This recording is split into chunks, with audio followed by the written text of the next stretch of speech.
Somewhere today, you probably talked about someone who wasn't in the room. Maybe you called it catching up, venting, sharing news. But technically, you were gossiping. And before you decide that makes you shallow, consider something stranger. Gossip may be one of the reasons human society works at all. Your ancestors couldn't Google someone. They couldn't check reviews. They couldn't run a background check. They had something older. They had each other.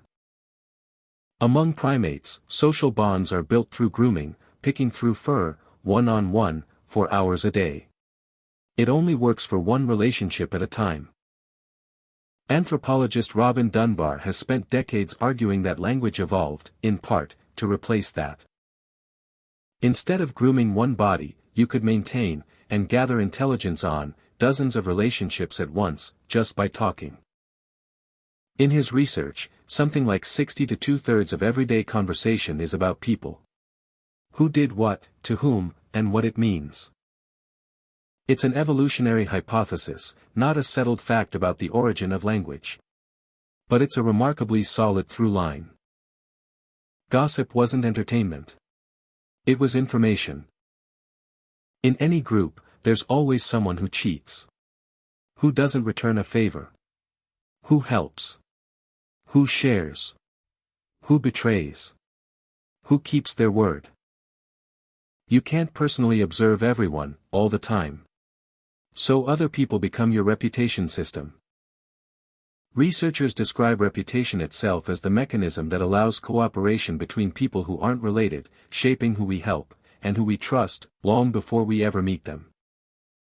In one study tracking everyday gossip, researchers followed 309 people for 10 days, and recorded over 5,000 separate gossip episodes. Most of the time, people weren't just chatting. They were passing along whether someone was cooperative, trustworthy, worth dealing with. And the people receiving that information updated how they felt, and whether they'd help that person, or avoid them, in the future. Gossip wasn't just information about people. It was information about who was safe to cooperate with. And it doesn't just describe behavior. Knowing that others might talk about you can change how you behave in the first place. In social game experiments, giving players the ability to gossip about each other increased cooperation. Groups where gossip was possible earned more. Afterward, those same players showed more trust, and more trustworthy behavior, in the next task. Your ancestors didn't need cameras everywhere. They had reputation.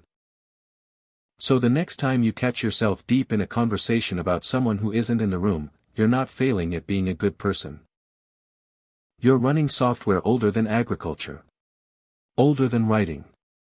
Maybe older than language itself in its current form, keeping track of who, in a world you can't fully see, is safe to trust.